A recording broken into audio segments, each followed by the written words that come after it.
Olá, meus amigos, minhas amigas, muito bem-vindos. Hoje nós temos um convidado, Fernando Gaedre, é o meu filho. Ele é graduado em filosofia e em jornalismo e está fazendo o curso do IEEF. E também do ICL. Isso, então ele vai trazer Um é o nome do do IEF, Instituto de Estudos Espíritas e Filosóficos. e o ICL, Instituto de Conhecimento Liberta. Estou fazendo filosofia espírita, como continuação da formação em filosofia, e o outro estou fazendo sobre o Brasil, a pós-graduação do ICL. E caso queira, tomando uma posca. Explica o que é a posca. É uma bebida romana à base basicamente de água, umas gotas de vinagre e uma colher de mel. Bem misturado. Geladinho, é delicioso, refrescante, mas tem que pôr só um pouquinho de vinagre, só um pouquinho de mel. Se for num copo ou numa xícara. Se for mais, é fácil de achar receita na internet. Uma delícia. Bom, então vamos lá, né? Vamos aprender um pouquinho mais sobre a filosofia e a filosofia espírita. Então, vou fazer 3 perguntas para o Fernando. Primeira, qual a origem das ideias para os empiristas e para os racionalistas? Só para dizer, eu fiz um registro de uma resposta, mas não só lerei, mas continuarei umas explicações a mais. A origem das ideias para os empiristas refere-se à experiência ao longo da vida, pois nascemos como uma tábula rasa, que iremos desenvolvendo ao longo do processo. Já para os racionalistas, a origem das ideias advém da memória ou de uma razão prévia, as ideias inatas, que iremos recordando e desenvolvendo a partir daí. Diferencio pela base. Enquanto nos empiristas somos um vazio existencial que vamos preenchendo, o racionalismo, é um pleno existencial. Queremos recordando através do desvelamento. Claro que nas posições prévias, cada um parte dessa perspectiva. Mas a nossa vida, nós somos ao mesmo tempo uma tábua rasa, que vamos preenchendo, e ao preencher, nós já estamos elaborando com a sequência do tempo as 10 inatas. O problema do ovo ou a galinha. Claro que os biólogos podem ter sua resposta no âmbito técnico da biologia. Mas a questão é o símbolo dessa pergunta. Quem vem primeiro? Para que eu possa ter as 10 inatas, eu preciso ter uma tábua rasa que permite que eu preencha essas 10 inatas, ou essas inatas, ou a tábua rasa já é uma ideia inata. Pois eu já estou tendo uma ideia de que não há nada a priori. Então, essa questão existencial e essencial. Da onde que nós estamos, daquilo que recebemos de herança e legado nessas e outras vidas, caso sejam essas as perspectivas de vocês, da forma como achar melhor organizado, explicado, e a partir do que somos, estamos, do que faremos com tudo isso. Então vamos para a segunda pergunta. Como Locke, aí depois você dá uma explicadinha quem foi Locke, é muito rápido, né? Como Locke explica a reflexão? A reflexão. Seu ponto de partida são as impressões. Então, quem foi Locke? John Locke foi um filósofo britânico que elaborou as bases do empirismo. Para o pensamento britânico, não há uma causa e efeito, como se pensa no caso do pensamento católico, de pecado original, ou de outras vertentes evangelismo, os pentecostais ou não pentecostais, principalmente da teologia da prosperidade, influenciou muito os americanos, e John Locke buscou trazer e trabalhar essas questões como através das impressões obtemos as ideias. Pelas experiências da vida, a reflexão, nesse caso, era uma segunda impressão. O modo de elaborar mentalmente o que entendemos do nosso mundo ao redor, permitindo que as ideias simples vão sendo analisadas pelo pensamento, através da dúvida ou vontade, elaborando nossa concepção de mundo no processo epistêmico e Locke. Então, assim, recebo uma primeira impressão. O que eu vou fazer com essa impressão é elaboração desse pensamento.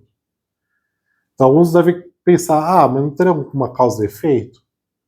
Não, porque para Locke, para esse processo de pensamento, porque ao pensar por mim mesmo, não estou pensando de acordo com as influências externas.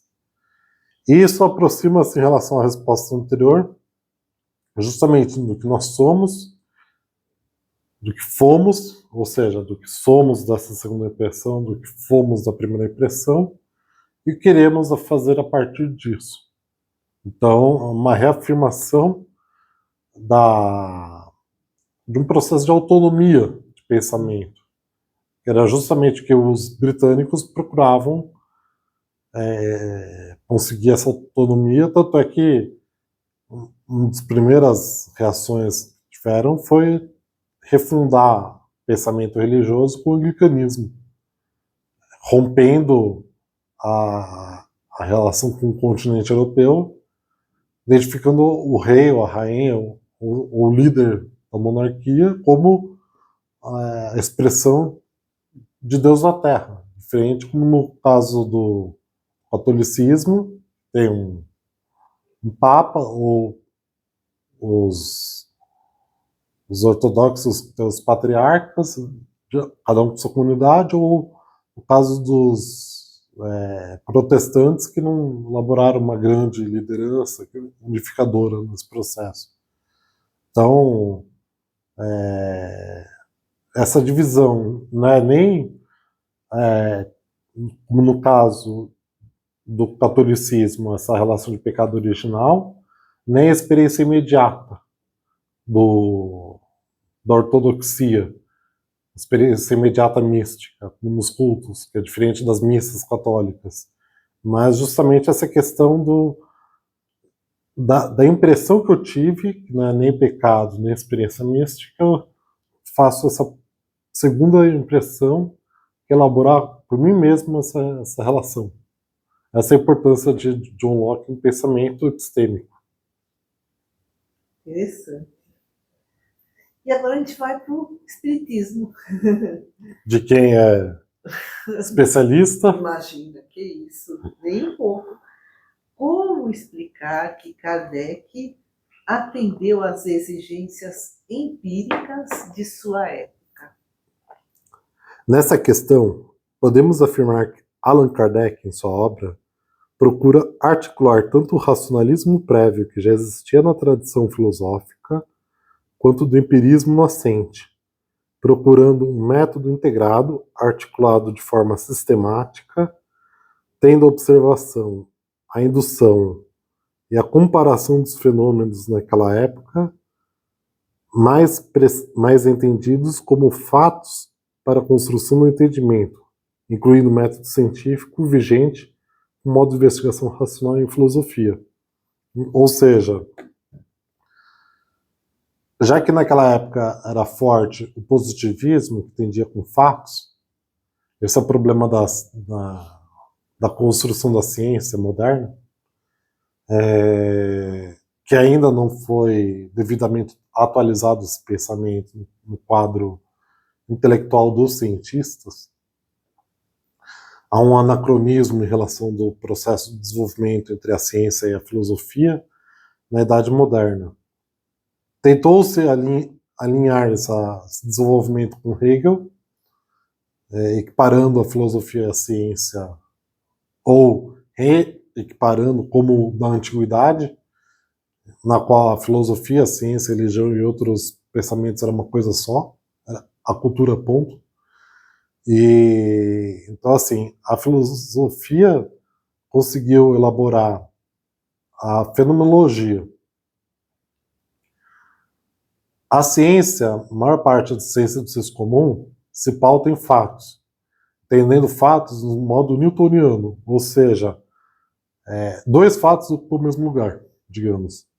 O que difere-se em relação à fenomenologia. É o antigo problema numérico do 6 ou 9. Qual que é o correto? É o 6? É o 9? Depende da perspectiva. Os fatos não são fatos, são apenas interpretações, porque depende da perspectiva. Então, mas não haveria uma forma de comprovação?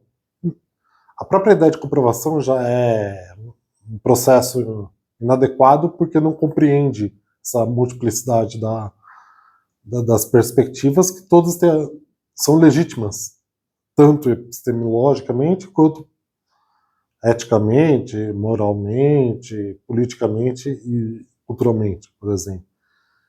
Então, assim, não haveria fatos, mas sim fenômenos são observados, cada um sua forma, e alguns falam, mas tem que ter um processo de replicação física. Esse é outro procedimento muito específico, porque tá, a química você pode repetir o procedimento químico lá, ter sempre as mesmas partículas, mas nós temos capacidade de reproduzir a elaboração de um universo, ao invés de partículas planetas? Atualmente não. Então por que se diz que astronomia é ciência e astrologia não seria? Porque se diz que a matemática é ciência e a numerologia não é ciência? Só porque não tem esse aspecto? Então a questão é que a ciência fenomênica ou de base fenomênica articula a, a física pós-newtoniana, sua compreensão de mundo, que é a física da relatividade e a quântica da relatividade de Einstein e a fractal e da singularidade de Nassim Haramein. De certa forma, rearticula os conceitos, aproxima a filosofia. Então, nesse sentido, a ciência não será nem espiritual, nem material, nem racional, nem empírica, muito menos idealista. É tudo isso ao mesmo tempo, muito mais. Um processo integrado, unificado de processamento das informações. Então, assim, retomando a questão, se atendeu de certa forma, porém, na perspectiva crítica, tudo devemos ter, Kardec, de certa forma, como um homem de seu tempo, se limitou à questão de um ato de fé, mesmo sendo um ato de fé raciocinada, e a comprovação científica, como elementos limitantes para uma perspectiva maior, da qual a filosofia, a ciência, consegue hoje avançar, no caso, fora do senso comum. Complexo, né? Então, Caso queira dar uma comentada. não, eu não sei tudo isso, não. Então, se ele atendeu às exigências empíricas de sua época, ó, ele observou os fenômenos, as mesas girantes, as pancadas, movimentação de objetos, e daí ele conseguiu, a partir disso, se comunicar com os espíritos, porque convencionou-se, né, uma pancada, letra A, duas pancadas, letra B, e assim, um alfabeto, né, codificado, e depois os próprios espíritos sugeriram que se colocasse um lápis no fundo de uma cestinha, as pessoas, ou o médium colocava a mão na cestinha, só colocava a mão, e aí a cesta era só um suporte para o giz, digamos, para uma pedra de ardósia, para trazer alguma mensagem. Então, a partir de todo esse conhecimento que a espiritualidade trouxe, ele codificou, né, a doutrina espírita, trazendo um conjunto de princípios, e a partir dessa filosofia, a gente extrai consequências morais. Então, nesse sentido, né, que ele atendeu às exigências, sim, porque ele usou um método científico, ele observou os fatos, ele deduziu a partir, né, de que havia alguma inteligência comunicante atrás desses fenômenos, e então a ciência, né, observando, deu origem à filosofia, que são os princípios da doutrina, que trouxeram as consequências morais. E aí, mais alguma coisa, Fernando? Justamente nesse quadro. Claro que trouxe aspectos mais práticos, trouxe aspectos mais teóricos. E vocês? O que acham disso tudo? Concordam, discordam? Nem concordam, nem discordam, mas tem outros vieses? Críticas, sugestões? E agradecemos desde já. Muito obrigada, amigos queridos, e até a próxima live. Obrigada, Fernando. Eu que agradeço.